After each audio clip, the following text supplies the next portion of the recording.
157페이지 할 자리죠. 원칙소 2 아닙니까? 맞죠? 중간이 만일부터.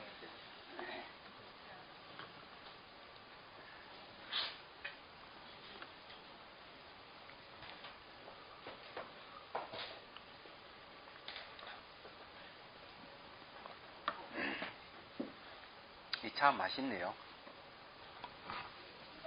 제가 우리가 그 전문 시간에 얘기했던 것은 아이가 태어나는 것, 이건 사실은 아리아 시계에서 아이가 성장한다는 것에 대한 이야기를 했습니다. 정장과 광대 이야기하면서. 그래서 이 아리아 시계를 종식이라고, 종자 종자 써가지고 마음식자, 그러니 마음이 씨앗이 돼가지고 모든 게 이루어진다, 이런 얘기예요. 이제 뒤에 가면 우리 육체만이 아니고 이 마음에서 우주가 형성되는 것도 이제 이 얘기를 하고 있습니다. 만일하는 거죠. 전번 시간의 이야기는 지계, 수계, 화계, 풍계, 지수화풍 4대에 의해 가지고 이 육체가 하나하나 이루어지는 걸 얘기를 했죠. 이제 간단하게 지계라 하는 거는 계획하는 요소라는 뜻이에요. 흙의 요소. 수계는 물의 요소. 화계는 불의 요소. 풍계는 이제 바람의 요소인데, 거기에 이제 그 지계는 이제 뭐 피부, 뼈, 뭐 장기 이런 걸 이루고, 물은 이제 체액이니까 침이라든지 피라든지 이런 거, 화계는 체온이니까 따뜻하고 차갑고 이런 거요. 풍계는 이제 그 에너지예요. 이렇게 해가지고 하나하나 이제 이룬다 했죠. 만일 그 위를 나누면, 위 지위를 얘기하죠. 또는 자리라고 할 수 있습니다. 위를 나누면 두 가지 있어요. 첫째는 태장, 팔위요. 태장이라고 이제 그 아이가 이제 그 어머니 태 속에 있을 때 8단계를 나눠서 설명한다는 거죠. 둘째는 통상팔이이다. 통상이라고 얘기하는 거는 이제 뭐 보편적으로 다 통하는 그런 모습, 그런 건 이제 8단계가 있다는 거죠.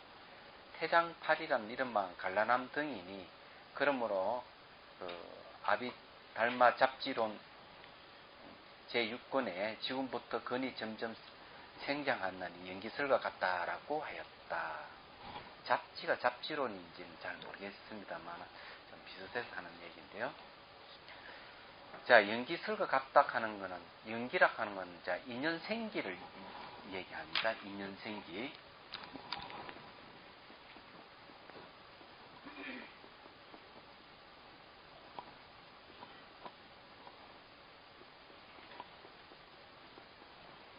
그래서 여기 요 두 가지 따면 연기가 되죠.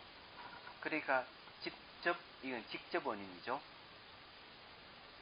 직접 원인이고, 연은 이제 간접 원인이에요.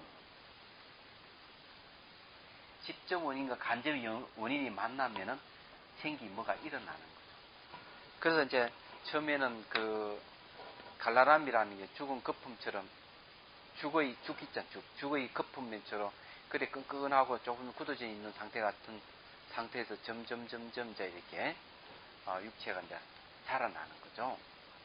자라나는 것이 마치 인연생기와 같다는, 서로 상호관계를 갖고 이렇게 성장해 간다, 이런 얘기죠. 그래서 그 열송에 이렇게 말하고 있다. 최초에 갈라람이 생기고 다음에 알부남이며, 이로부터 폐시가 생기고 폐시에서 근남이 생긴다. 다음에는 발라사고요. 뒤에는 털과 손발톱 등과 색과 근과 형상이 점점 생겨서 자라나니. 자, 거기에 주 보십시오. 18번은 태안이 든지 두 번째 7일인 잉태한 지 8일부터 해서 14일까지 태아의 상태가 여기는 이제 알부남이라고. 19번 폐시락 하는 거는요, 태안이 든지 제 밑에 주요. 태안이 든지 세 번째 7일간 15일부터 21일까지 상태. 이때는 피와 살이 겨우 엉켜서 아직 굳지 않는 상태이다. 이래 돼 있고요. 그 다음에 20번 근남, 태안이 든지 네 번째 7일간 이 동안 살이 엉켜 굳어진다고 한다. 그 다음에 이제 발라사그락 하는 게 있죠. 21번 태안에 든지 5번째 단계로 238일과 이 기간 동안 손발 등이 형성된다. 이렇게 이제 얘기를 하고 있어요. 지금 아이가 자라나는 걸 좀 얘기하죠. 뱃속의 아이들. 솔직히 뭐 여러분들 뱃속 아이를 자라나는 거 본 적 있습니까? 없죠.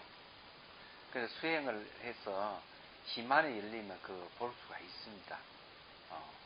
근데 경전에 보면은 어머니가 마야 부인이 실달태자가 이 뱃속에서 자라나는 과정을 이렇게 보고 있는 이야기가 경전에 나와 있거든요. 그 다음에 봅시다. 또 유가론 제2권에는 다시 이 태장파리의 차별이 있으니 그 팔 위, 그 8단계란 이른바 갈라람위, 알부담위, 페시위, 근남위, 발라사거위, 모발조위, 건위, 형상위이다라고 했다. 만일 이미 엉켜 전내해이면 그것을 갈라람이라 하고, 만일 속과 끝이 락과 같아. 락은 잘 알다시피 우유를 끓여가지고 굳히는 거 있잖아요. 그런 락과 같은 뭐랄까 요구르트 비슷한 거예요. 락과 같아서 아직 그 육체의 위에 이르지 못하면 그것을 알부남이라 하며, 만일 살을 이루어서 아주 연하면 그것을 폐시라고 하고, 만일 단단하여 만질 수가 있으면 그것을 근남이라 하며, 살덩어리가 자꾸 자라나 지분의 모양이 지분의 모양이라 하는 팔다리 이런 게 나타났다 이 말이죠. 나타나면 그것을 발라사그라 하고, 그로부터 털과 손발톱이 나타나면 모발조위라고 하며, 그로부터 눈등이 생기면 근위라고 하고, 눈 가는 건 눈, 귀, 코, 혀 이런 게 생기면 이제 근의 위치, 근의 자리 이런 뜻이죠. 근이라고 하면 뿌리 근자는 뿌리라 하는 말이 그런 말이에요. 이게 이제 왜 몸을 뿌리 근이라 하느냐? 또 그전 얘기했지만 이 몸을 근이라고 그래. 근. 뿌리라고 해요. 이게 몸을 왜 뿌리라고 하느냐? 몸을 뿌리라고 하는 것은 뿌리는 반드시 삭을 틔우듯이 이 몸은 힘식을 마음을 일으키기 때문에 뿌리라. 그래서 몸은 눈, 귀, 코, 혀, 피부 이렇게 얘기를 하고 있죠. 그로부터 그 의지하는 곳이 나누어서 나타나면 형위라고 한다. 형위라고 하는 모양이 이렇게 형태가 나타났다 이게. 대당 3장법사 현장은 말하기를 갈라람이라 번역하면 하비요, 알부납이라 번역하면 포락하는 거품 같은 그런 거죠. 폐시라 번역하면 응혈이요, 혈이 엉켜있다는 거예요. 근남이라 번역하면 근후요, 경구해져 간다는 거죠. 발라사그라고 번역하면은 지분이니 발라를 분이라 하고 사그를 지라고 한다라고 했다. 근데 팔다리가 생겼다 이 말이에요. 진제 3장은 본식이 부모의 유체와 화합하는 것을 수생이라 한다라고 했다.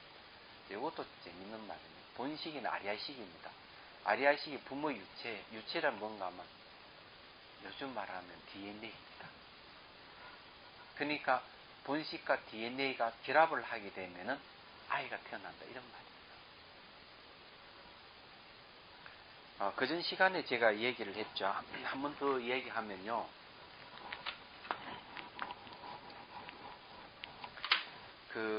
염색체가 여자는 XX 두 개고 남자는 XY가 돼 있어요. 돼 있는데 이게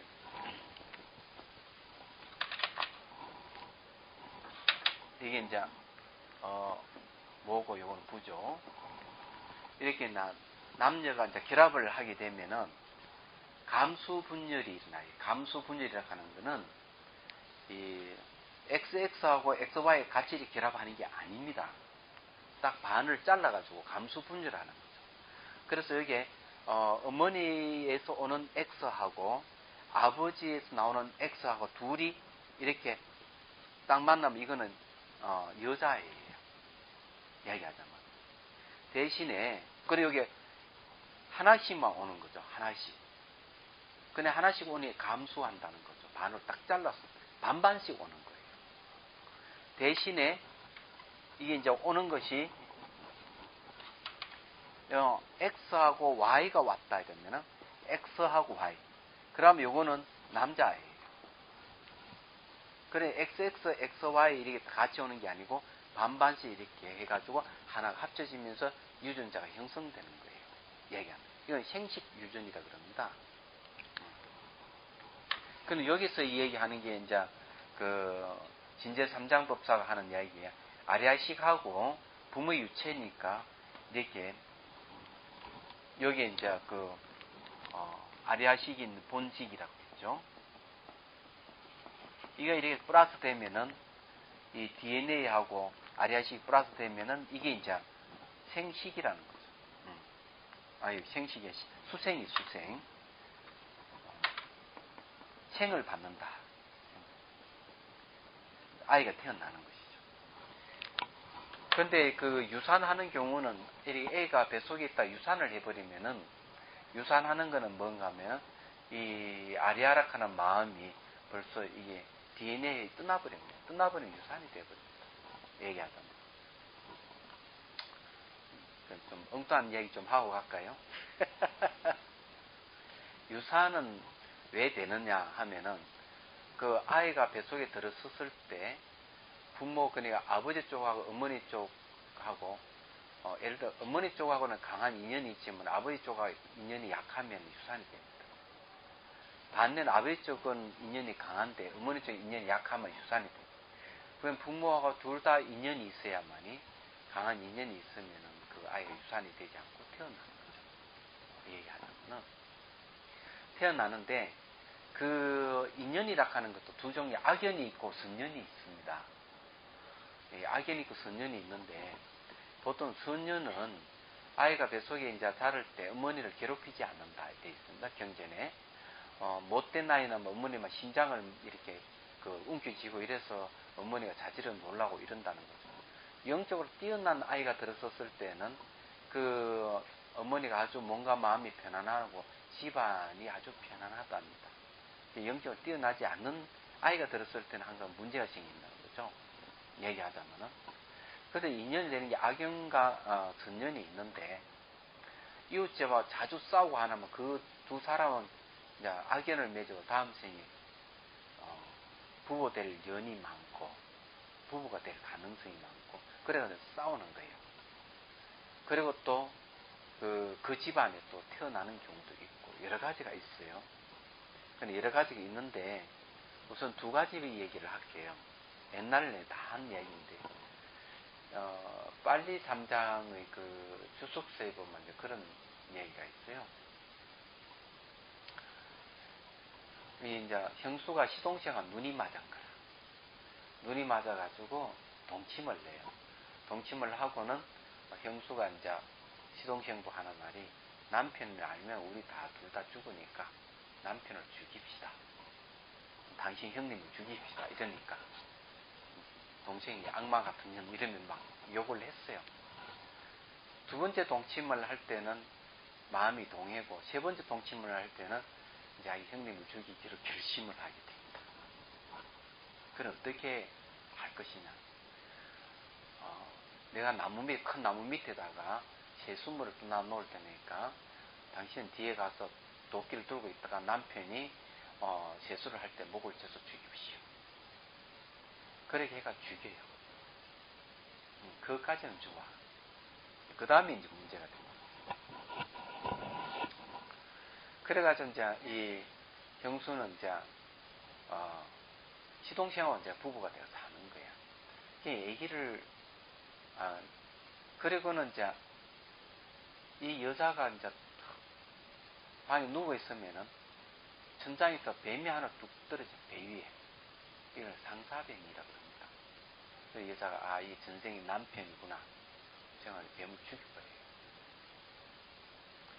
그 다음에 이제 그 집 개가 한 마리 태어났는데 이 여자가 가는 데마다 개가 쫄쫄쫄쫄 따라다니는 거예요. 이제 이 개도 자기 전생이 남편인 줄 알고 죽여버려요. 독한 년이지 한 마리. 그 다음에 이제 송아지가 태어났는데, 이 송아지가 태어나자마자 자기 어미소는 거들떠보지 않고 저기 여자만 쫓아다니는 거예요. 어디 가든 다 따라다니니까 이것도 전생이 남편이구나 죽여버려요. 근데 그 다음에 이제 이 여자 뱃속에 태어나는 거예요. 아이가 딱 태어났는데 남자아이가 태어났어. 근데 그때부터 상황이 달라집니다. 어머니가 아기의 손을 딱 대려고 그러면 자지르게 우는 거예요. 근데 할아버지가 그걸 지켜봤어. 근데 아이가 커가면서 벌써 말을 하고 말을 뛰어놀 때 돼도 어머니가 그 아이를 손을 대지를 못하는 거예요. 대기만 하면 아이가 우니까. 어느 날 이제 좀 아이가 장성을 하자 할아버지가 아이를 한테 물어요. 너희 어머니가 손 들면 너가 왜 그렇게 거부하고 울고 그러느냐? 그러니까 얘가 할아버지 제가 전생에 할아버지의 아들이었습니다. 이 어머니는 제 아내였고 사실대로 근데 전생을 기억하고 있는 거예요. 그쭉 얘기를 하니까 참 기가 막힌 운명이잖아요. 그러니까 이제 할아버지와 손자 둘이 그래 엉엉 울었다는 거예요. 그러니까 이 할아버지가 아주 지혜로웠는지 얘야 그러지 말고 인생은 참 무상하고 원하는 값을 본다면 무슨 소용이 있겠느냐. 출가는 하자. 할아버지하고 손자가 출가를 스님이 되는 얘기가 나옵니다. 이제 그런 게 이제 하나 있고 또 하나는 이거는 또 얘기를 한 건데 그 노스님 인가의 이야기라는 책에 보면은 노스님 돌아가신 지 한 3, 4년밖에 안 됩니다. 이 그분의 책에서는 그 얘기예요. 젊은 부부가 열심히 지장경 읽고 아기가 생기니까 아기를 위해서 공을 들였어요. 공을 들이고 이러는데 아이가 태어나자마자 죽어버렸습니다. 그러니까 주위에서 물론 중국에서 있었던 일이에요. 주위에서 아이고 불경미도 별거 아니구만 저 봐라 애가 태어나서 죽어버렸다고 이러니까 이 젊은 부부가 아주 곤란한 거야. 그래 자기 이제 지도해준 스승인 노스님한테 가서 하소연을 하니까 노스님이 딱 듣자마자 아주 좋은 일이다. 잘 죽은 거다. 이렇게 얘기를 합니다. 그러니까 젊은 부부 깜짝 놀래 왜 그렇습니까? 이러니까 얘기를 하는 거예요. 당신 할아버지가 죽을 때 이렇게 죽고 당신 아버지가 죽을 때 이렇게 죽었죠. 이렇게 깜짝 놀라는 거예요. 근데 그 집안은 이게 백정 집안이에요. 백정 집안이기 때문에 할아버지가 그렇고 아버지가 죽을 때 안 좋게 죽은 거예요. 생명을 죽이면 항상 그런 가부를 받는 거죠. 그래서 이걸 숨기기 위해서 집안에 시시하고 이랬던 겁니다. 그런데 그 애기 아이가 바로 원수를 갖기 위해서 태어날 아기인데 지장경을 늘 독송하고 이러다가 아이가 그 경전 독송을 듣고 경전 구주를 듣고 참회를 하게 되고 마음을 돌이켰어. 태어나자마자 죽어버린 것이다. 얼마나 좋은 일이냐 하는 얘기가 나옵니다. 악연을 맺으면 안 되죠. 근데 그 대구 지방에 대구에 그 철도 사건 철도 전복되는 사건이 있었거든요. 모릅니까? 오래됐습니다. 예. 오래됐는데 거기 일할 때 그런 게 있어요. 가난한 부부가 사는데 참 끼니를 거르는 부부예요. 근데 옆집에 할머니가 사는데 할머니는 더 힘든 거라. 이 젊은 부부가 이 할머니를 봉양을 했어요. 전혀 혈연 관계도 아닌데. 근데 이 할머니가 죽고 난 뒤에 얼마 있어서 이 젊은 부부에게 태기가 있어서 아이가 태어났는데 이 아이가 부모를 그리고 봉양하고 봉양을 잘하는 거예요. 효도를 잘하는 거예요. 장성해가지고 어느 날 집을 나서면서 그러니까는 이 가난을 이제 집안이 가난하니까 이제 부모의 은혜를 이제 갚을 때가 됐다. 이렇게 부모의 은혜를 갚을 때가 됐다. 나가더니만 열차 사고 났어. 열차 사고 나가서 그 보상으로 그 집안이 폐역이 된 거죠. 그런 사건이 있습니다. 그래 일부러 이 부모 집안 너무 가난하기 때문에 그네 죽은 전생의 할머니가 그 집 아이를 태어나가지고 자기는 어떻게 그 능력이 안 되니까 자기 몸을 버려가지고 그 보상금으로 이런 이야기가 전해 옵니다. 엉뚱한 이야기만 했으니 제가 또 봅시다. 그 다음에 양섬론소 제5권에는 태장에 대해 대략 5위가 있다. 첫째는 갈라람으로 번역하면 응할인데, 응할이라 하는 거는 이게 저게 엉킨다, 엉킬거든요. 이렇게 뭐를 할이라 하는 거는 그 미끈미끈한 것이 엉켜 있다 이 말이에요. 엉킨데 시기 마음이 부모의 정열과 합한 것이니 물건 적과 같고 잡서 근이 되는데 그때를 처음의 수생이라 한다.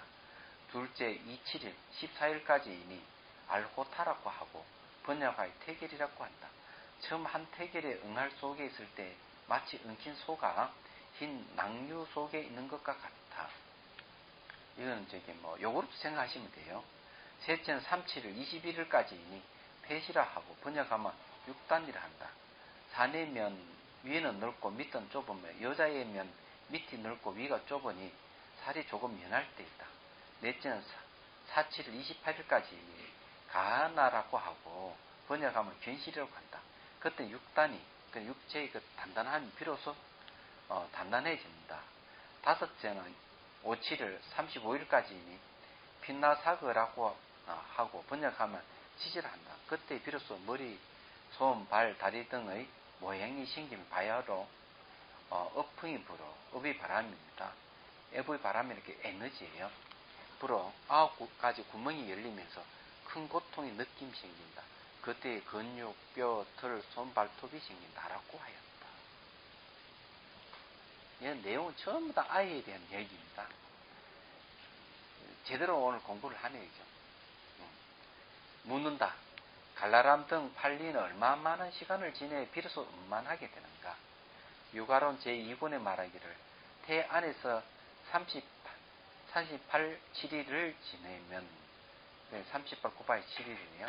266일을 지내면 모든 지분이 다 갖추어지고 그 뒤에 다시 나흘을 지나면 비로소 나온다.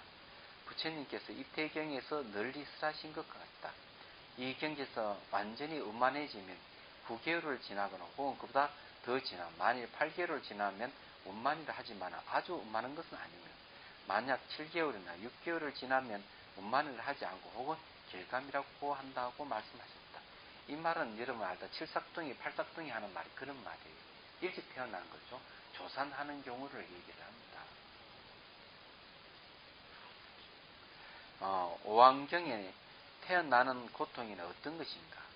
사람이 죽을 때 정신이 어떤 세계로 갈지 알지 못하여 날 곳을 얻지 못하고 죽음의 형상을 두루 봤다가 37일에 이르러 부모가 하합할 때 21일이죠. 죽고 난 뒤 21일을 지나고 난 뒤 부모가 하합할 때 곧 와서 태를 받는다. 49일 중에서 21일이니까 보통 한 20일쯤 지나면은 생각으로 이루지 몸도 이제 희미해진다고 해가지고 어머니 태를 찾게 된다 하는 말이 있어요. 초 7일은 물건 낙과 같고 2, 7일에는 진한 낙과 같음, 3, 7일은 엉킨 소와 같고 4, 7일은 육단과 같고 육체가 이게 뭐고 형상을 이루는 거, 형태를 이루는 걸 육단에 그래요. 그때는 오포가 성숙하고 교풍의 배에 들어가 그 몸을 뒤흔들어 육정이 열려 퍼지며 태안의 생장 밑에나 숙장의 위에 있다. 자, 여기에 보면은 4, 7일 같으면은 며칠입니까? 28일입니까? 28일 때가 여기 이제 28일 돼 가지고 육정이 열린다고 했습니다. 28일 어머니 뱃속에 28일만 지나면은 애가 벌써 인식작용하기 시작한다는 거죠. 다른 데는 4주라 했는데 28 4주 그것 비슷하네요. 49일이라 하기도 하는데 그게 중요해요. 예.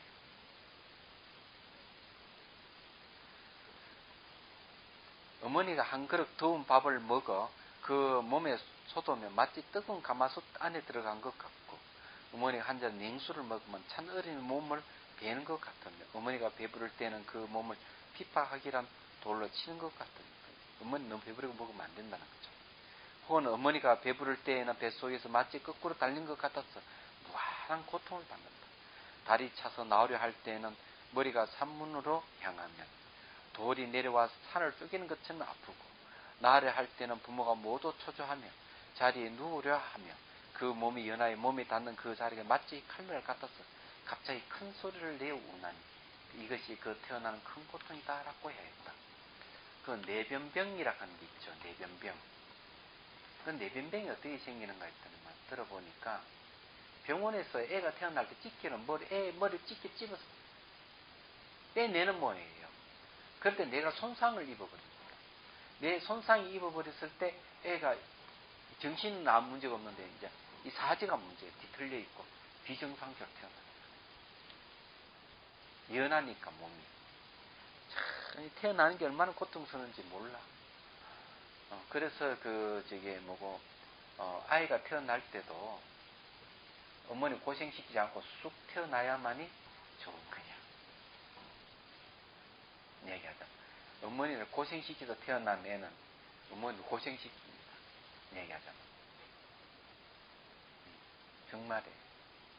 저는 어머니 40이 넘어서 낳았는데 그냥 쑥 나오더래.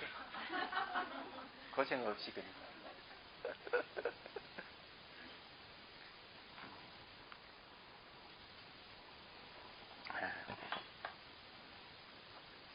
그러니 태어나는 게 고통스럽다. 이것도 청전도련에 보면 자세히 또 얘기를 하고 있는데,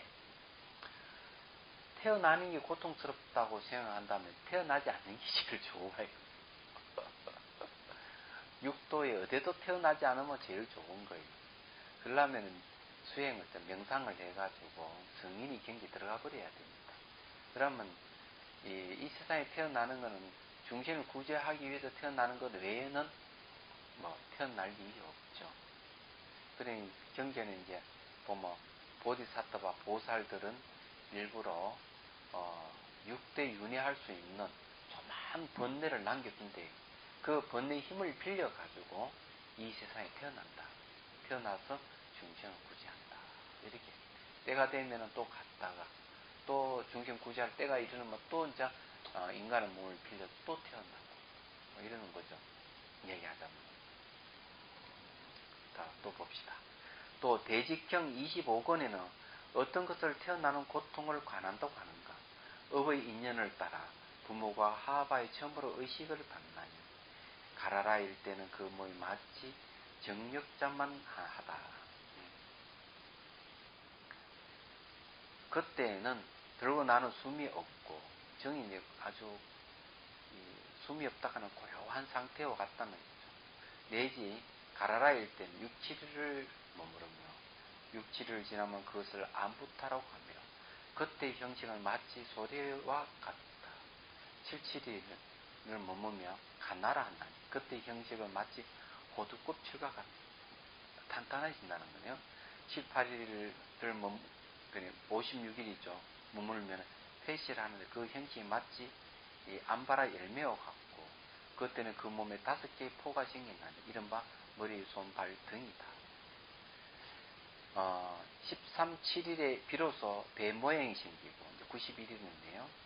27일 그러니까 140일에 비로소 남녀의 근이 구별되며 21일 7일 147일에는 비로소 뼈 마디가 생기고 36, 7일 252일에는 그 몸에 피, 살, 털, 근을 모두 갖춘다. 38, 7일에는 신지를 모두 갖추고 날 밤을 태 속의 더러운 곳에 머물면서 전생 일을 기억하고는 괴로워하면서 생각하기를 내가 만일 이 태에서 나가면 선법을 따라 다시는 이곳에 나지 않고 기르지 않아 다시는 생을 받지 않으리라고 한다. 그래야 비로소 어머니 태에서 나오는데 그때는 온몸에 내리쪼이는 고통을 받고 바깥 바람이 손에 닿으며 몸도 따라 큰 고통을 받는다. 몸이 비로소 세상에나 물로 씻으면 다시 큰 고통을 받대. 마치 지옥과 같은 그때는 전생일을 도로 잊어버린다. 태어날 때 몸 씻고 이럴 때 그만 전생일 다 잊어버려. 고통스러워가지고. 태어나기 직전까지는 전생 기억을 하다가 태어날 때 다 잊어버려. 태어나면 다시 늙음, 병, 죽음이 따라다니면서 그를 놓지 않는다. 낙과해야 한다. 골치 아프다. 근데 5세 미만의 아이들이 이게 전생 기억하는 애들이 있어요. 아직까지. 제가 옛날에 그 부산에서 기차를 타고 오는데 옆에 애기가 이를 물어보니까 5살이래요. 야, 니 4살 때 기억하느냐? 고기를.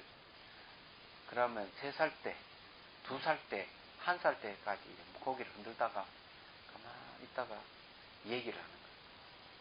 아, 제가요, 처음에는 아버지 뱃속에 있는 줄 알았는데 나중에 어머니 뱃속인 줄 알았어요.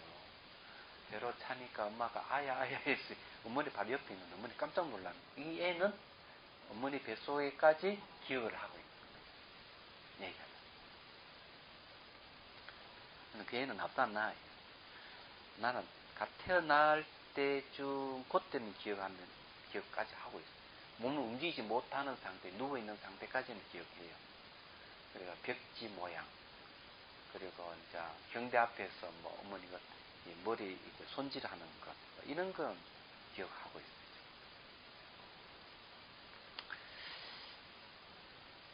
네.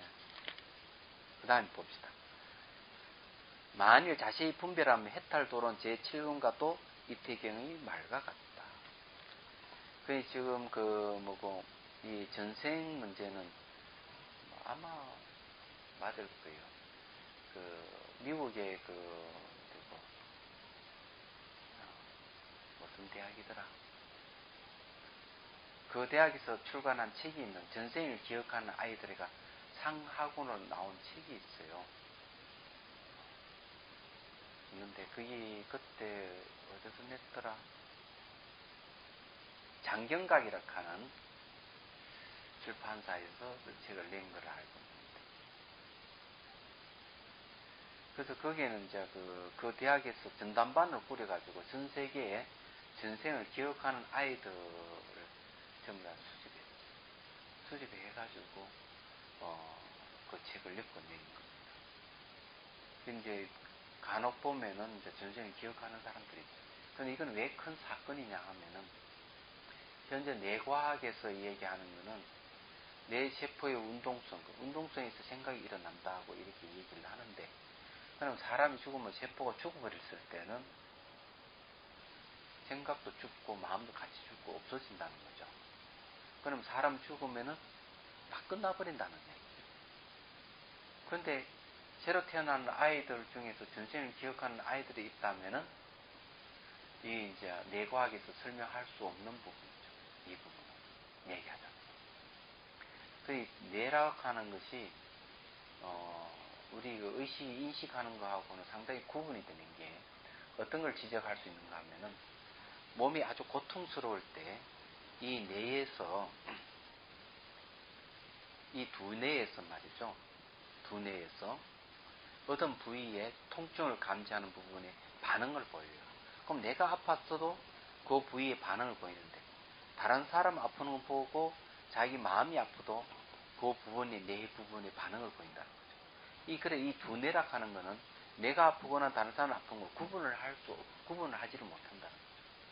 그렇죠. 우리의 의식은 내가 아프거나 다른 사람 아픈 건 구분이 가능하다. 그래서 이 뇌의 한계입니다. 얘기하자면. 그런 게 있어요. 근데 요즘은 또 뭔가 발달해가지고 마케팅 전략을 짜는 데 있어서 설문조사를 해가지고 전략을 안 짭니다. 어떤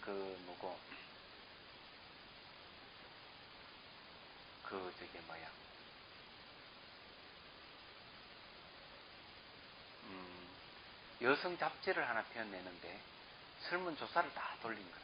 돌려가지고 거의 맞춰서 책을 출간했는데 그 회사 망했습니다. 사람은 설문조사하는 거하고 그 이면에 알고자 하는 욕구하고는 전혀 반대돼 배치되는 겁니다. 겉으로는 아주 건전하게 쓰지만 뒤에는 뭐 더 알고 싶어 뭐가 있을 거는 그 숨기고 쓰는 거예요. 근데 그런 책을 내니까 누가 사보는 사람, 아무도 사보는 사람 없는 거예요. 그런데 요즘은 어떻게 하는가 하면은, 기아 자동차에서 신차를 이제 출간을 할 때, 이게 바로 이 내과학을 응용을 하는 거예요. 신차를 딱 봤을 때, 그게 이제 부분에, 좋아하는 부분 내에서 이제 그 반응하는 게 있어요. 막 반응하는 부분이 있는데, 그 다음에 이제 가격을 딱 보여주면은 또 아주 괴로워하는 부분에서 막 반응을 보인대요. 근데 차와 가격대를 같이 보여주면은 전두엽에서 그것을 막 계산을 한대요. 그 차에 대해서. 그래서 이 뇌에서 어떻게 반응하느냐에 따라서 그 차를 출시를. 그래서 그게 뭔가 하면 차가 한 대가 딱. 요즘은 그런 식으로 이 차가 많이 팔릴 것이냐 안 팔릴 것이냐 하는 거는 이 뇌에 반응하는 것을 측정해가지고 근거를 해서 하는 거예요. 요즘 그렇게 합니다.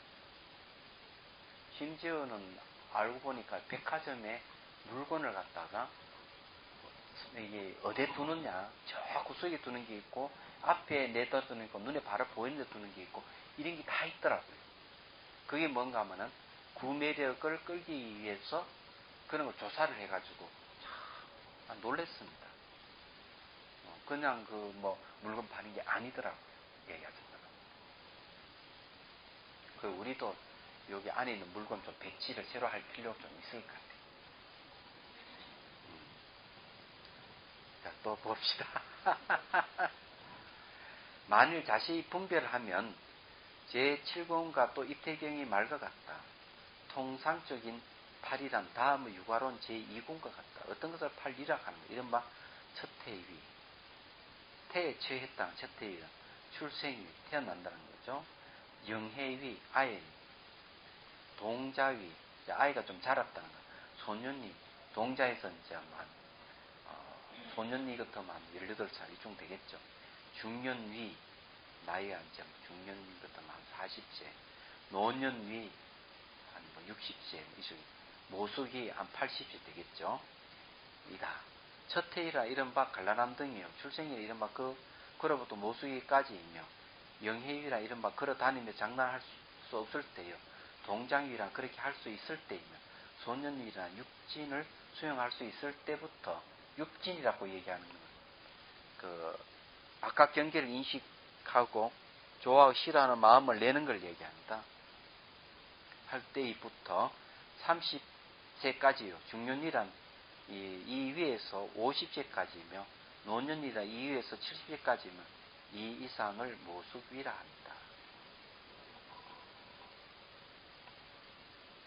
자, 원칙소 3. 종자식에 대하여 수생의 차별을 자세히 분별한 것이다. 예, 종자식을 줄이면 종식이 되죠. 종자식이라 하는 마음이 종자와 같은 역할을 했다. 씨앗 역할을 한 걸 얘기하죠. 그래서 이 마음에 의해서 결국 아이로 태어난다는 얘기죠. 여기 두 단계가 있다. 처음은 수생하는 분이 차별을 밝힌 것이요. 뒤에는 종자식, 종식이 두 가지 집수를 의지하는 것을 밝히는 것이니 그 처음이다. 그래 세 구절의 첫째는 종식의 성숙을 밝힌 것이요. 둘째는 계속 하합한 것이요. 셋째는 정장하고 강대해지는 것이다. 그러면 그 뒤에 종식이 두 가지 집수를 의지하는 걸 밝힌다는 것이다 하는 건 그 다음에 나옵니다. 160페이지가 바로 그거예요. 자, 여기 이제 앞에 우리가 아이가 태어나는 것에 대해서 얘기했는데, 마음이 바로 씨앗이 돼가지고 아이가 태어나는 것이라면은, 오늘 또 지금 얘기하는 거는 이 우주가 형성되는 것에 대한 얘기예요. 자, 첫째는 세계에 있는 모든 근가, 세권이 의지하는 바를 집수하고, 둘째는 모양과 이름으로 분별하고 언설로 희론하는 특기를 집수한다. 예, 이제 첫째, 둘째 이렇게 얘기했죠. 세계에 있는 근 했습니다. 이 근이라고 얘기하는 거는 그 주 한번 보십시오. 23번 주예요. 근이란 정상, 즉 지배적인 힘 혹은 생장시키는 힘을 뜻한다. 설제 유부 비파사 논사에 따르면 안이비설신의 5권은 다음 4가지 대 지배력을 갖는다고 한다. 첫째, 사람의 생김새에 의해서. 둘째, 사람이 그 몸을 지키는 데 있었어. 셋째, 식과 식은 마음이에요. 그 식에 상응하는 심소, 심리입니다. 심리 생성이 있었어. 넷째, 그들 작용 특별한 대상이 있어 지배적으로 작용한다. 나는 세 번째 식과 그 식에 상응하는 심소의 생성에 대해서만 알았는데, 그거 아니네요. 사람의 이 생김새, 얼굴 있잖아요. 이런 생김새에도 이 근이 지배를 하는 거죠. 얘기하자면 눈, 귀, 코 이게 지배하고 좋은 말이네요. 그리고 이제 둘째는 이 몸을 지킨다 이거죠. 얼굴 생김새만이 아니고 이게 몸을 지탱하는 근이 하는 일이고요. 셋째가 이제 마음과 마음 따라 이런 작용, 심리 작용 이걸 생성시키고, 넷째가 이제 대상에 대해서 그들 작용에 특별한 대상이 있어서 하지, 그 대상이 지배적으로 작용한다.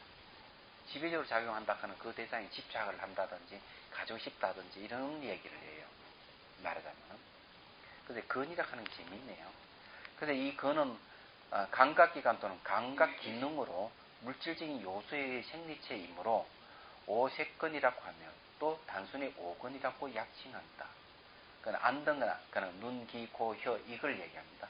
눈, 귀, 코, 혀, 피부 이 5 등의 근은 바로 감각작용을 주관하는 성의근과 그것을 돕는 부지근으로 나누는데, 유부에서는 성의근만을 오근이라고 합니다. 성의근이란 뛰어난 의미의 감각기관이라는 뜻이다. 미시에 청정한 물질로 되어 있기 때문에 그렇게 부릅니다. 즉 신경과 신경 전달 물질이라고도 볼 수 있다. 자, 여기 이제 신경과 신경 전달 물질이라고 볼 수 있다 이랬지만요, 유식에서는 이렇게 안 봅니다.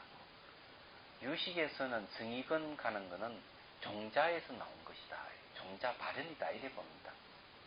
이 눈, 귀, 코 현재 눈에 보이는 이런 근은 부진근이다. 대상을 붙들을 수 있는 그런 힘을 갖는 부진근이라 하고, 실질적으로는 종자에서 발현돼서 나타나는 것이 이제 성의근인데, 이 성의근은 육안으로 볼 수 없는 겁니다. 얘기했습니다. 그러나 유부나 경량부가 오근이 비록 미시하고 청정하지만 식으로 이루어졌다고 보는 것에 대해 유식학파는 오근의 본질적인 식의 특수한 작용이라고 봅니다. 유식 20논에 따르면 색의 비슷하게 나타난 사현이 비슷하게 나타난다는 거예요. 색이 비슷하게 나타나는 식은 자체의 종자가 특수한 전변을 획득함으로써 일어난다. 쉽게 말해서 종자의 발현이다 이 말이에요. 그리고 그 식의 종자와 사현을 세종께서 차례대로 안처 색조로 수사했다라고 하였다. 여기서 아리아식의 종자를 여기서 안처로 대표되는 근원으로 보고 있음을 알 수 있다. 자, 여기에서 그 색의 사현이란 말은 무슨 말이냐면요, 이런 걸 잘 이해를 하셔야 돼요.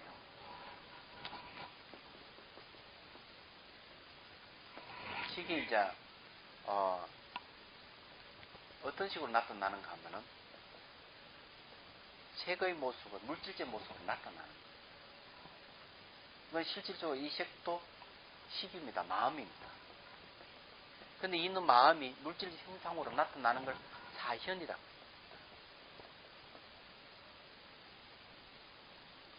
비슷하게 나타났다. 비슷하게. 예? 그래, 물질적 현상으로 나타난다. 마음이. 그래, 실질적 물질적 현상으로 나타나는 것이지 물질은 아니에요. 그래서 이게 눈 가는 것도 이 현재 이 형태의 눈이 아니고 종자가 발현돼 가지고 물질적 현상 같이 이렇게 형성을 한다는 거죠. 유식의 입장에서 이 삼란만상 우주도 전부 다 마음의 발현이에요.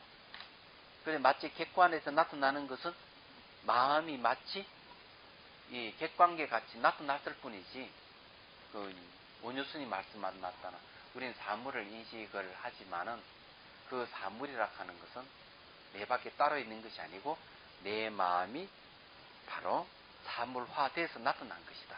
이렇게.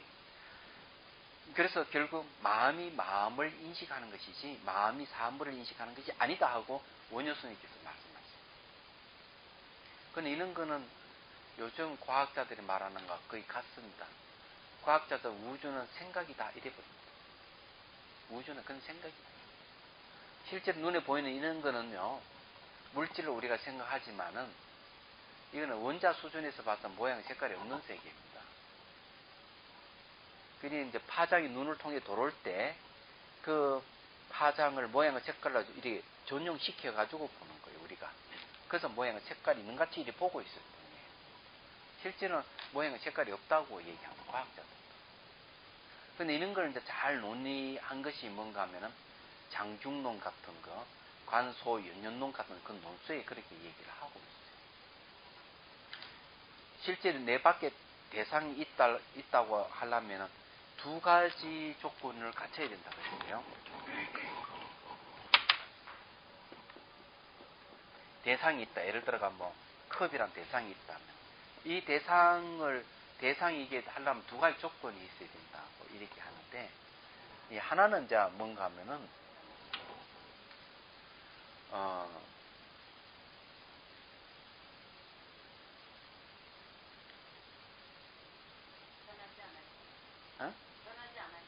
네, 변하지 않아야 되죠.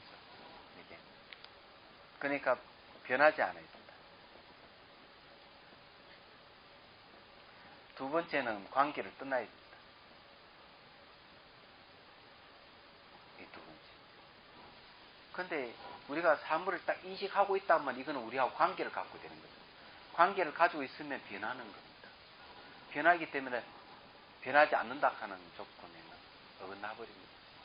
그건 대상을 하려면 이 두 가지 조건을 갖춰야 되는, 이런 두 가지 조건을 갖춘 건 없습니다. 얘기하자면. 또 다르게 또 얘기를 할 수 있어요. 대상이라고 한다면, 여기에 이제 실체로서 변하지 않는 뭐가 있어야 되고, 두 번째는 뭔가 하면은, 이미지를 마음에 투여해야 됩니다.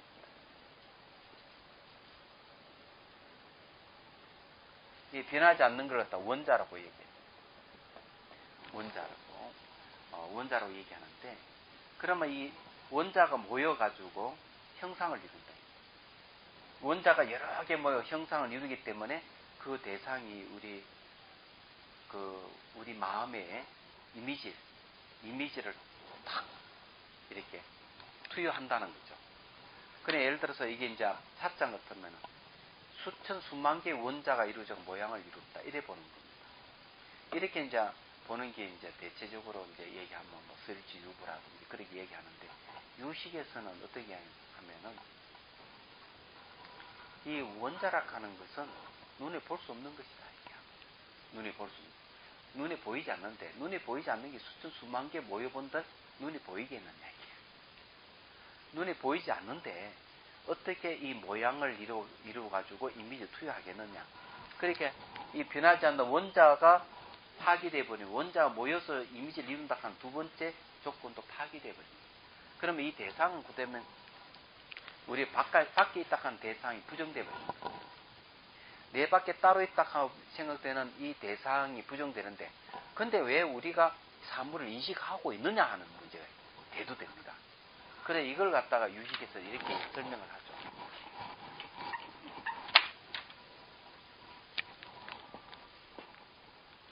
이제 사물을 이제 보면은 여기 우리 마음에 표상이 생긴다. 그래, 서양의 인식론에서는 뭘 얘기하는가? 사물 보니까 내 마음 표상이 일어난다. 표상이 일어나니까 대상이 존재한다. 이렇게 인식하는데, 불교인식론리학에서는 그렇게 얘기를 안 하는 겁니다. 왜 안 하는가 하면은, 실제 이 바깥 대상이라고 하는 건 매 찰나찰나 변한다는 거죠. 1찰나, 2찰나, 3찰나 계속 변한다는 거죠. 무상한 존재다.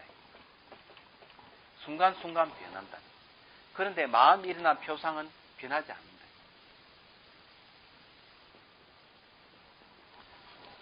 예를 들어가 일주일 전에 이 컵하고 지금 컵하고 똑같은 컵으로 인식되는 게 바로 그 이유입니다. 그럼 실제 이 차자는 찰나찰나 계속 변하는 거예요. 그래서 우리는 이 변하는 대상하고 변하지 않는 표상 이 사이를 동일시한다. 이게 문제인 거예요. 동일시하는 게 문제다. 동일시하면 안 된다. 유사성이다, 유사. 유사할 뿐이지 동일하지는 않다. 이래 보는 겁니다. 그래서 우리가 실제 보는 거는 이 바깥 대상을 보는 게 아니고 내 마음 안에 이게 파장이거든요. 저게 컵이라고 하는 파장이 눈을 통해서 들어와가지고 마음이 요 표상을 일으킨단 말이에요. 이 표상을 일으킨 이 표상을 보는 거예요. 자기가. 그래서 우리는 실제 대상을 보는 것이 아니고 내 마음의 안에 있는 표상을 보고 있다. 이래 보는 입장입니다. 그래서 인식 대상은 밖에 있는 게 아니고 내 안에 있다고 보는 것이 유식의 입장이에요. 우리 보이는 이 세계는 순간순간 찰나찰나 변하는 거죠. 파장의 세계라는 거예요. 근데 그 파장 눈을 들어오면 이제 표상이 생기고 이미지를 만들어가지고 만든 이미지를 자기가 인식하기 때문에 인식 대상이 밖에 있는 게 아니고 우리 안에 있다. 이래 보는 것이 바로 불교 인식 논리학입니다.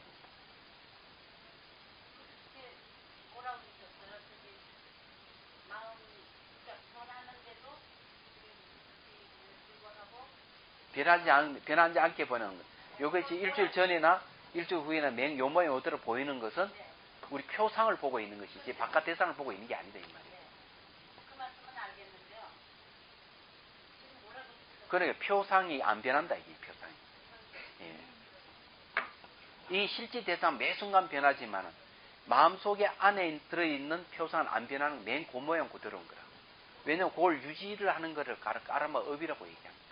형태를 유지를 해가 지속시키는 겁니다. 그건 유사하게 봐야 되는데 유사하게 봐야 되는데 동일하게 보인다는 거예요. 바깥 대상은 찰나찰나 변하기 때문에 이 바깥 대상은 실제 모양의 색깔이 없는 겁니다. 그런데 우리는 안에 있는 표상하고 바깥 대상이 있다고 보는 이거하고 똑같이 동일시한다. 얘기하잖아요. 그래, 예? 유사하다 하는 건 비슷할 뿐이지 같은 건 아니다 이거죠. 사람들은 같이 본다는 거죠. 내 밖에 따로 있다고 인식하는 것이 동일하게 보는 거예요. 그런데 인간의 특성이 뭔가 하면은 사물이든 동일시 하려고 그럽니다. 동일시 하는 것이 인간의 특성이에요. 동일시 하니까 지가 자기를 자신 전혀 모르는 거예요. 대상 따라서 살아가는 거예요. 남이 비난하면 화내고, 남이 칭찬하면 좋아하고, 이런 수준으로 살아가는 거예요, 우리가.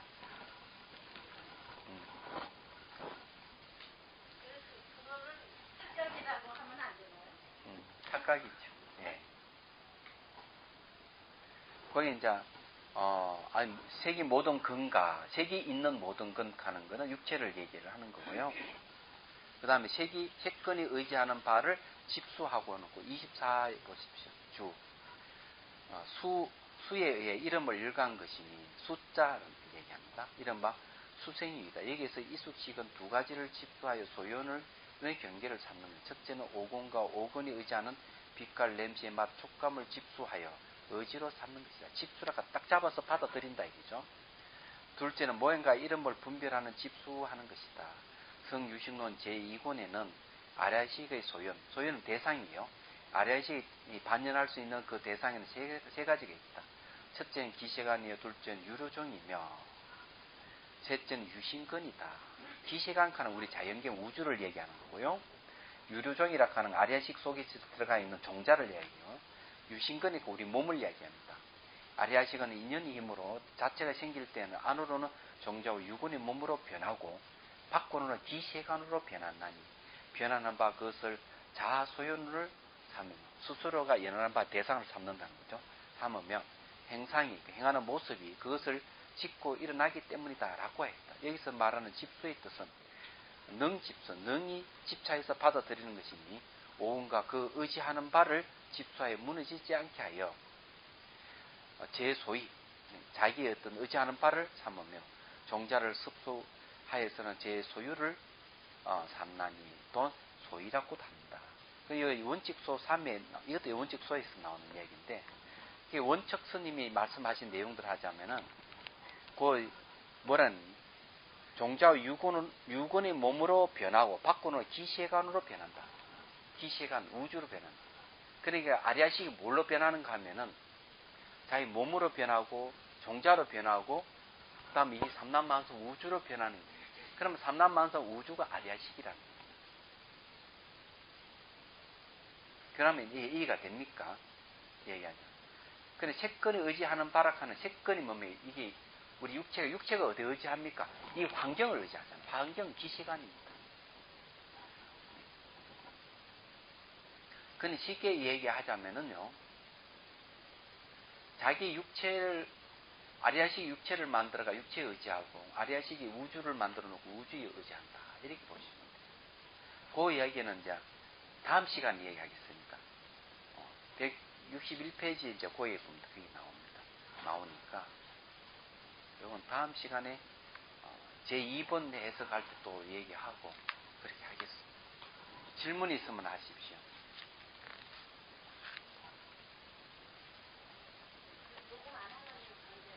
예.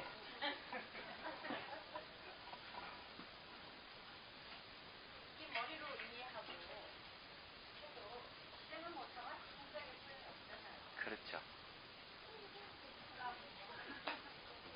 말만 더 예. 아픔만 높아지는 거예요. 그렇죠. 그래서 명상을 해야 됩니다. 건강한 세상. 예. 명상을 해가지고, 이제, 하나하나 체득해 가는 거죠. 그래서 이제, 경전에 또 뭐라고 얘기하는가 하면은, 이렇게 이 학습만 하고 수행을 하지 않으면은 소용이 없다고 얘기를 합니다. 그래서 이게 항상 이 불교는 이렇게 학습하고 난 뒤에 수행을 해야 된다고 해요. 그냥 문사수예요. 듣고 사유하고 수행하는. 이게 삼박자가 맞아야 돼요. 그렇지 않으면 도저히 안 돼요.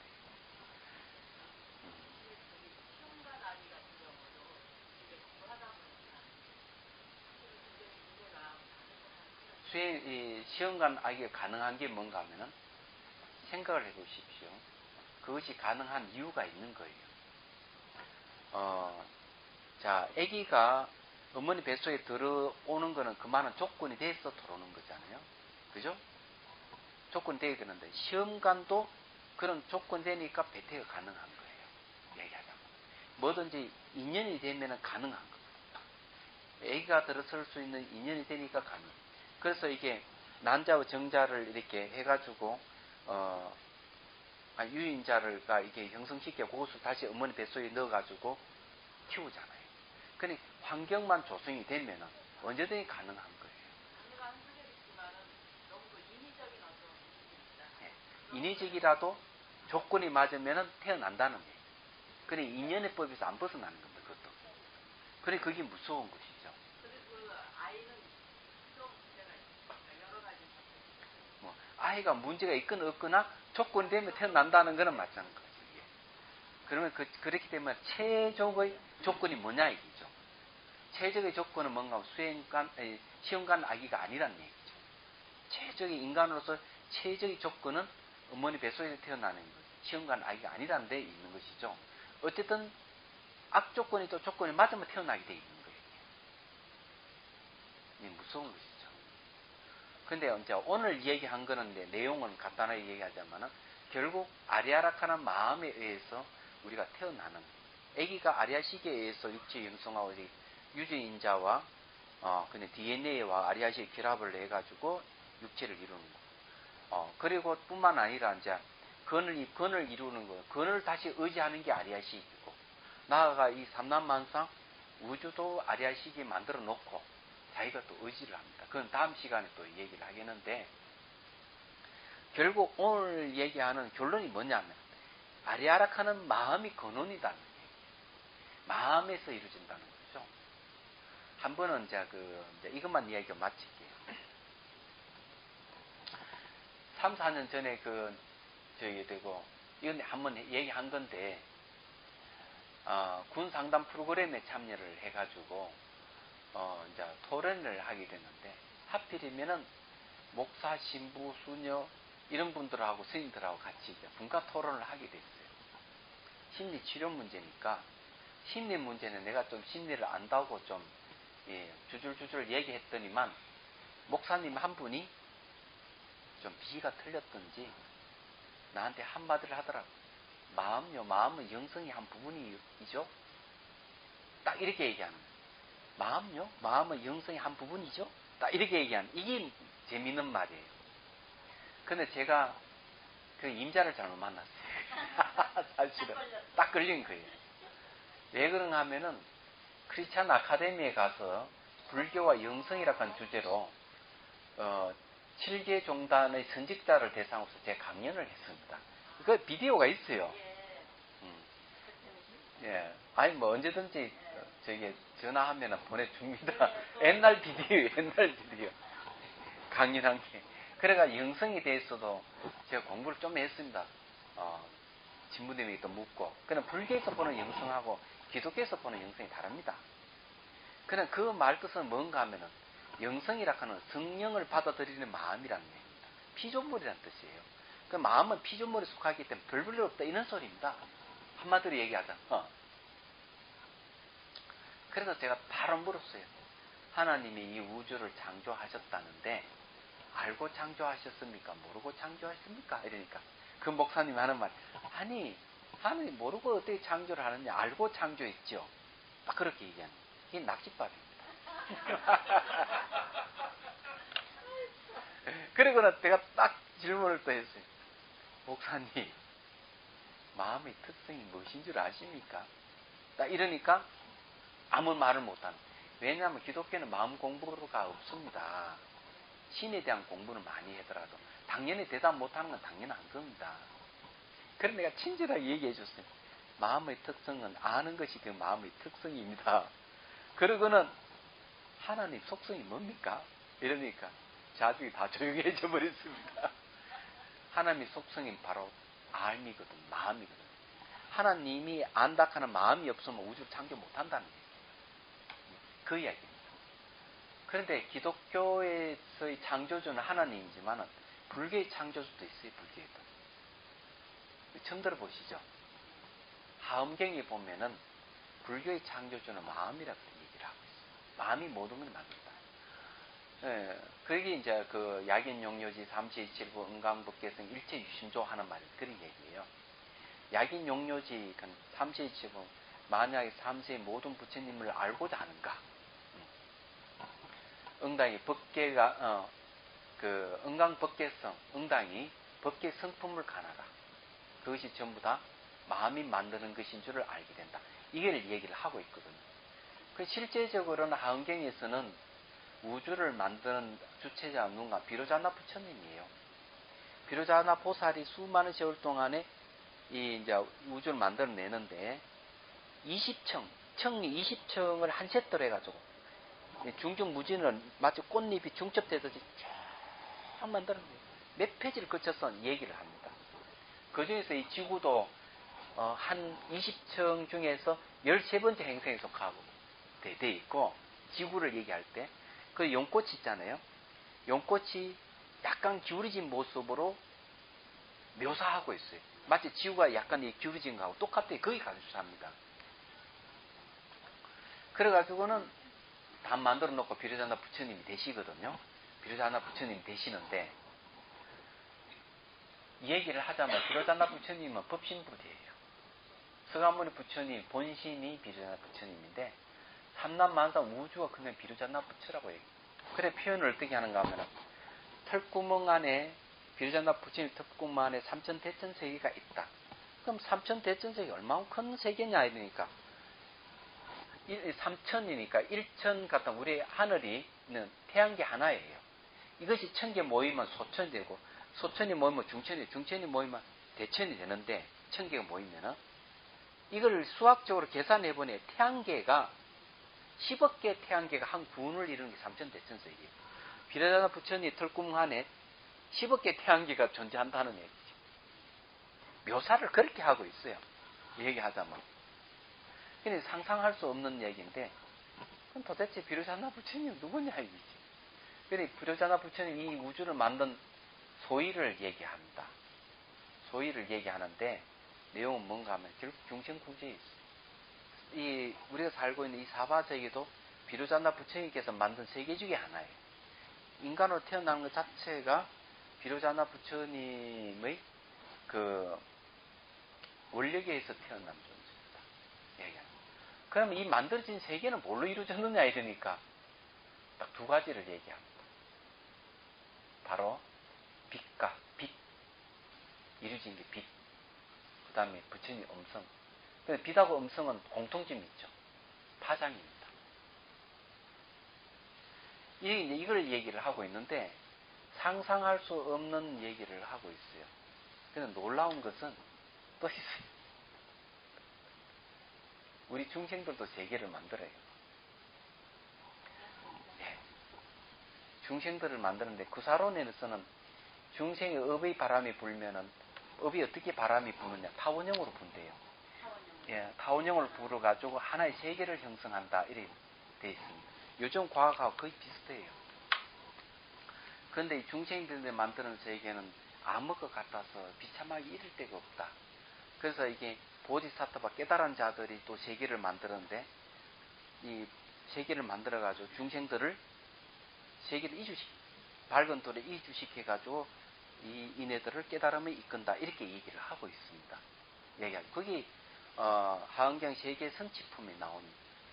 그리고 이 우주를 만드는 얘기는 얘기를 하고 있는데 결국은 이제 그것이 전부 다 마음을 얘기를 하는 거죠. 마음은 단순한 게 아닙니다. 얘기하자면 그런 걸 얘기를 하고 있습니다. 근데 이걸 이제 요즘 뭐 우주의 구멍이라든지 이런 그 과학 서적 같은 거 보면은 일치한 점이 여러 가지 많이 있습니다. 있는데 그거 다 얘기할 수 없고 한계는 80건이잖아요. 강대한데 미국의 그 나사의 과학자들이 가장 좋아하는 경전이 함경이랍니다. 함경을 들춰보고 있대요, 과학자들이. 아니, 재밌는 일들이 많아요. 죄송한 말씀 한 말씀 드려도 예. 이 지금 말씀하신 걸 잘 어? 믿으십니다. 예. 왜냐 마음에 대해서 공부를 하다 보니까 그걸 이해하겠더라고요. 마음은 네트워크입니다. 그렇기 때문에 네트워크이기 때문에 그 어풍이라고 하는 것은 마음의 현상이거든요. 그래서 이 중생들이 서로가 마음과 마음이 하나 연결되어 엄청난 힘을 발휘해요. 한 가지를 더 얘기하면은 그럼 도대체 이 세계를 만들 수 있는 깨달은 자가 이 세계를 만들 수 있는 힘은 어느 데부터 발생하느냐 하는 게 있어요. 팔지보살에 이르게 되면은 이 정토를 만들 수 있는 힘이 생기고 십지보살이 되면은 어떤 정도 경기냐? 세계를 자기 몸을 만들어요. 세계를 만들어가지고 중생들이 살게끔 한다. 얘기하죠. 현재 우리 몸에도 한 84,000의 생명체가 살고 있다. 이 몸 자체에. 몸 자체에 살고 있기 때문에 실제 요즘 말하면 바이러스라든지 그걸 얘기를 하고 있는데 상당히 그 과학적인 그런 부처님 물을 한 컵당 마십니다. 이 물 속에도 수많은 중생들이 살고 있고 호응 속에 요 사이에도 수많은 상상할 수 있는 중생들이 살고 있다고 얘기를 하고 있습니다. 근데 그런 거는 하여튼 뭐 요즘 과학이 발달하니 하나는 이제 밝혀지는 부분들이죠. 그런데 이 설명하는 부분들이 상당히 달라요. 근데 더 놀라운 것은 초기 기독교사에 그노시스 학파가 있는데 그노시스 학파는 명상학파예요. 거기다 성경이 있습니다. 그 내용이 어디 있느냐 창세기에 태초에 마음이 있었다. 이 마음은 신과 같다. 그리고 이제 똑같이 빛이 있으라 빛이 해가지고 쭉 일주일 동안 쭉 나오는 창세기 나옵니다. 거기도 근원이 마음을 얘기합니다. 이 그노시스 학파 초기 기독교사의 그노시스 학파 명상학파인데 인성을 그러니까 신성을 중요시하는 학파에 의해서 멸망되어 없어버립니다. 이야기하자면 안타까운 것이죠. 그런 이제 문제가 있는데 기독교는 어떻게 형성됐는가 하면은 벌써 아쇼카 시대 때 불교가 그쪽 지방에 들어가 있었기 때문에 현재의 학자들은 기독교의 성경이 나타나는 아주 중요한 어떤 부분들은 전부 다 경전에서 나오고 있다는 걸 얘기하고 모티브가 불교의 모티브를 갖고 형성된 게 기독교다 이렇게 얘기하고 있어요. 근데 그것을 논문을 써서 센세이션을 일으킨 분이 호진 스님입니다. 이분이 이제 솔로몬 대학 박사를 네, 80년대에 돌아오셨어요. 10년 만에 박사학위를 받고. 그 누가 보냈는지 프랑스 신부가 동국대학교에 유학 왔다가 유학을 선임 두 분을 다시 유학을 보내 친구지간이니까. 근데 그 논문이 있어요. 어디서 발표한 서강대학에서 발표했습니다.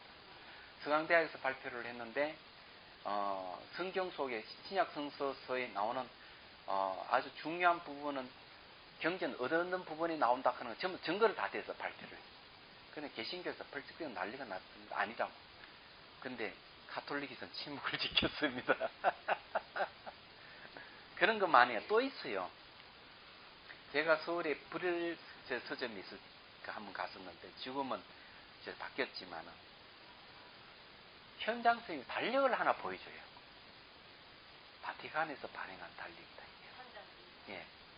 현장 선생님이 바티칸에서 발행한 달력이다 보여주는데 딱 들치니까 12포기가 예수님 일대기예요. 바티칸에 발행한 거예요. 근데 예수님 복장이 뭐냐? 티베 성녀 복장이에요.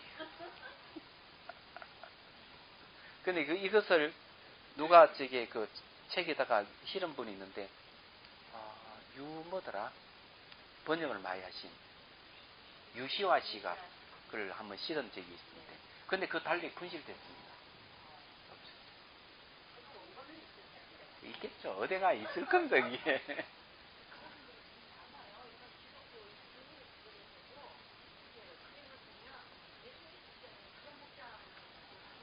그 지금, 예. 신분대인 복장도 잘 보면은, 이 티베트 가도 티베트 스님들 복장은 비슷한 점이 있어요. 가서 한번 벗어버리면 똑같아요. 예. 예, 입고 있으니까. 그렇죠. 비슷한 게 많아요. 그래서 종교는 잘 보면은, 근원이라 하는 것, 뜻을 보면 재밌는 게 많아요.